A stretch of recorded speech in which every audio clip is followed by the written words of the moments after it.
여러분 안녕하십니까? 네, 인문학살롱 유선입니다. 네, 올여름은 유난히 긴 장마와 폭염이 계속되는 그런 여름이 될 것이다 라고 이렇게 이야기를 하죠, 그죠? 오늘 또 제가 있는 서울 지역에 엄청난 폭우가 쏟아졌는데요. 지금도 비가 오고 있어요. 여러분이 계시는 지역은 어떠신지 모르겠어요. 예, 이럴 때는 외출을 삼가하시고 집안에서 커피 한 잔과 이렇게 멋진 음악을 들으시면서 바깥에는 막 엄청난 비가 오지만 이렇게 보내는 것도 의미가 있지 않을까 하는 생각이 드는데요. 제가 금방 유튜브 쇼트 영상을 하나 올렸는데 그 영화 미래에 나오는 주제곡이죠. 예, 집시의 바이올린, 그죠? 지고네로 바이제. 예. 그래서 그런지 이 왠지 기분이 이 집시의 바이올린처럼 굉장히 센치해지고 막 기분이 이제 그런데요. 싫지는 않습니다. 예. 이번 주에는요, 제가 좋아하는 피카소와 20세기 거장들이라는 전시를 제가 보고 왔거든요. 그 내용을 여러분들에게 소개를 해드릴까 합니다.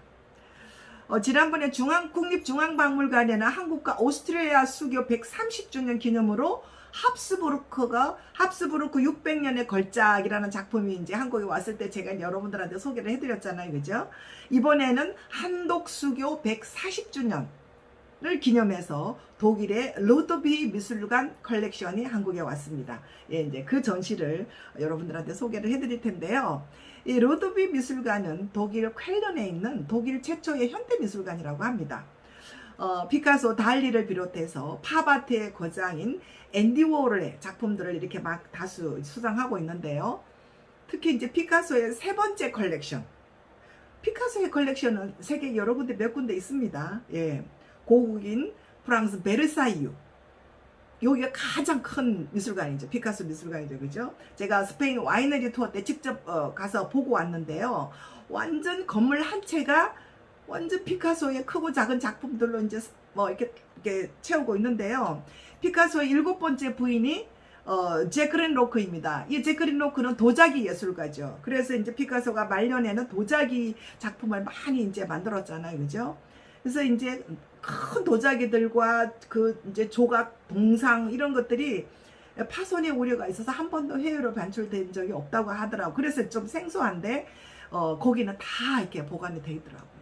그 다음에 두 번째 큰 미술관이 6번째 부인인 프랑스와 지일로와 함께 했던 앙티브 미술관. 예, 여기에 이제 피카소의 작품들이 많이 있고, 그 다음에 세 번째가 이 루드비 미술관이라고 합니다. 예. 이 전시는 독일의 표현주의, 러시안 아방가르드, 그다음 초현실주의, 추상표현주의, 팝아트, 미니멀리즘 이렇게 20세기의 격변의 시대를 태동한 예술운동의 배경과 서양 미술사의 발자취를 이렇게 쭉 흐름을 타고 이렇게 이제 그려내고 있고요. 이에 영향을 받은 독일의 현대미술도 이제 이렇게 조망을 하고 있었습니다. 피카소라든지 샤갈, 칸디스키, 앤디 워홀, 린덴슈타인 등과 같은 20세기 거장들의 작품을 포함해서 세계적으로 걸출한 이런 컬렉션을 소개한다는 것도 매우 의미가 있지만, 특별히 루드비 미술관이 이렇게 폭넓은 작품들을 어떻게 소장해 하게 됐는지 그 배경과 독일은 이제 정치적으로 또 어떤 전쟁을 겪은 이런 어떤 정치적 탄압과 분단과 어떤 파괴와 통합 이런 과정을 통해서 이 시민들이 어떻게 이 작품들을 잘 보존해 왔는가를 이렇게 전시를 해주고 있더라고요. 영상으로도 보여주고 이런 그 전시의 어떤 기록으로도 보여주고 굉장히 의미 있는 그런 작품이라고 할 수가 있었습니다.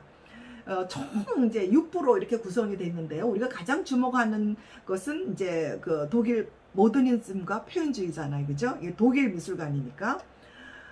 독일은 1, 2차 세계대전을 다 겪으면서 다 패망했잖아요. 그래서 이제 독일의 20세기 초 이게 독일의 예술가들은 어떻게 하면 새로운 어떤 그 표현, 파괴되고 이 절망과 어떤 이 허무에서 어떻게 새로운 어떤 표현을 좀 갈구하는 이런 어떤 것들이 이제 막 일어나기 시작했는데요. 그 이전 19세기에는 사실주의, 인상주의 뭐 이런 화풍이었잖아요, 그죠? 이런 화풍에 좀 탈피해보자 그런 거 말고, 예. 그래서 인간의 어떤 이 절망과 본능에 가까운 그래서 막 붓자국이 굉장히 거칩니다. 거칠어지고 또 그 다음에 순수하고 원시적인 어떤 인간의 본능 또 역동성 뭐 이런 걸로 해서 막 표현을 하고자 하는 이런 화풍이 일어나는데요. 이런 시대적 환경을 이제 프랑스에서 출발한 앙포르메이라고 하죠, 그죠? 그래서 독일도 이런 파괴와 절망을 딛고 그 속에서 예술의 꽃을 피우고자 하는 열망, 이 열망을 중심으로 독일의 모더니즘과 표현주의가 이렇게 싹트기 시작했다라고 이렇게 이야기를 할 수가 있겠습니다. 그 가운데 대표적인 것이 1912년 뮌헨을 중심으로 일어났던 칸딘스키를 중심으로 일어났던 독일 표현주의 예술 운동인 청기사파, 그 다음에 다리파, 뭐 이게 이제 두 가지 파가 이제 형성되는데 출발은 같지만 이제 가지는 좀 다릅니다. 그래서 이 용어에 주목할 필요가 있는데요. 이 드레스덴을 중심으로 하는 다리파, 그야말로 다리입니다. 이제 그 당시에 독일 청년들의 우상인 프레드리 니체가 이제 뭐 신은 죽었다 이러면서 이제 세기말의 허무주의를 이렇게 이야기를 하는데, 이때 니체의 저서인 짜라투스라는 이렇게 말했다 이런 말이 나옵니다. 고개사의 줄타기는 짐승에서 초인으로 가는 줄이며 그 줄이 바로 인간이다. 무슨 말이죠? 인간은 짐승과 신의 다리 역할을 하기 때문에 위대하다. 그야말로 다리입니다. 다리, 그죠? 이 말은 어떤 세기말 허무주의와 데카탕스, 퇴폐주의 이런 색채가 아주 진하게 녹여있는 이런 예술 화파인데요. 만고라든지 고갱이라든지 뭉크 이런 스타일의 어떤 그림 스타일과 그 다음에 아프리카 조각에 아주 열광을 했다고 합니다. 이 화파에서 가장 대표적인 화가가 에른스트 루트비 키르히너가 이 독일 표현주의를 대표하면서 장시한 것이 다리파라고 이렇게 이야기를 할 수 있고요. 그 다음에 뮌헨을 중심으로 청기사파인데요.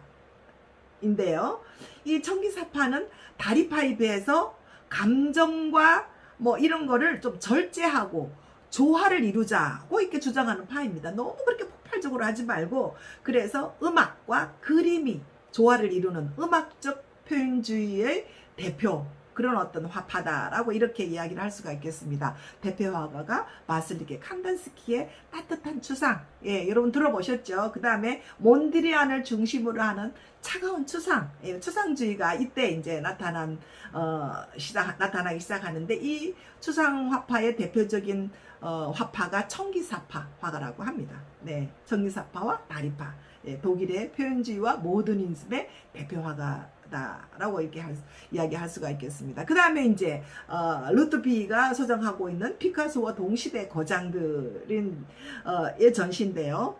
피카소는 그 당시에 입체파라는 이런 혁신적인 예술적인 어떤 그 접근을 시도하고 있었던 그때였죠, 그죠?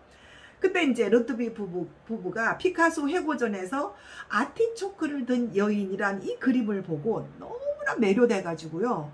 와, 피카소가 이렇게 그 표현하고 있는 모든 표현법과 모든 피카소의 장르들을 막 찾아다니면서 막 수집을 막 했다고 합니다. 저도 이제 이 그림 앞에서 한참을 서 있었는데요. 너무 비장하잖아요. 너무 비장한 여인의 막 심정, 막 손톱 자국을 막 이렇게 하면서, 예, 있는 그 여인의 모습을 보고 한참 서 있었는데, 이 전쟁이 일어나면 남자들은 다 죽잖아요.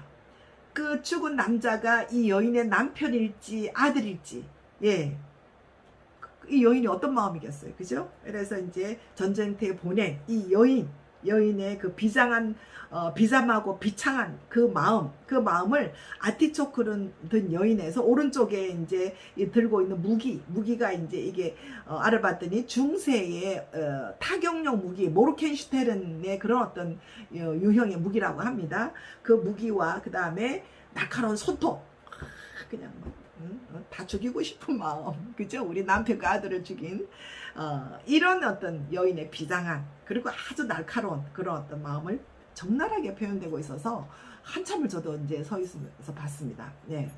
그 다음에 루드비 부부는 이 피카소의 후기 작품, 아주 자유롭고 막 신선한, 예, 그런 어떤 표현에 매료돼서 엄청나게 많은 작품을 이렇게 수집을 해서 기증을 했는데요. 1944년에는 90점, 2001년에는 77점 이렇게 해서 엄청난 작품들을 루드빅 미술관이 기증을 했다고 합니다.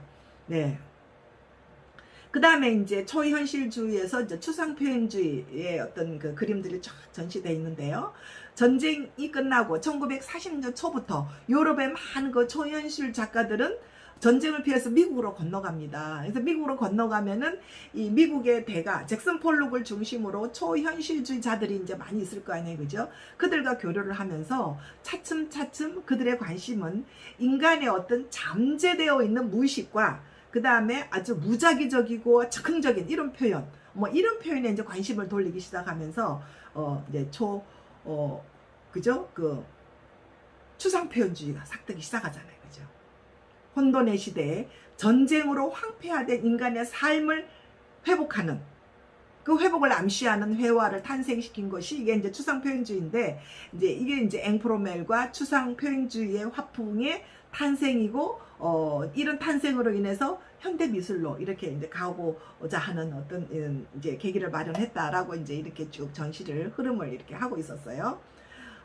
그래서 전체적으로 이번 전시는 1, 2차 세계대전 전쟁 이후에 독일의 예술의 변화를 중심으로 어떻게 우리의 삶의 변화를 근현대로 이렇게 이어오면서 변화를 가져왔는가를 알게 하는 그런 이제 전시였다라고 이제 이야기를 할 수가 있겠습니다. 우리가 이제 관람을 했던 뮤지엄이 강남 도심 속에 있었는데요. 도심 속 예술이 있는 감성 공간. 그래서 현대인들이 손쉽고 다양하게 수준 높은 문화예술을 즐길 수 있는 곳이어서 더욱더 친근하게 이렇게 다녀올 수 있어서 좋았습니다. 특별히 이번 전시는 제가 이제 강의를 하고 있는 세계미술관 기행 수강생들과 함께 이렇게 관람을 했는데요. 야외 수업이죠, 그죠? 다들 너무 좋아하시는 거예요, 그죠? 그래서 강의를 하는 사람으로서 너무 보람되고 행복한 그런 시간이었습니다. 네, 여러분들 여름 휴가 계획들 하고 계신가요? 예, 너무 멀리 이렇게 떠나는 계획도 좋지만 이렇게 시내에서 느리게 이렇게 걸으면서 휴식할 수 있는 이런 미술관 여행 이런 것도 어떠실까 제가 추천해 드리고 싶습니다.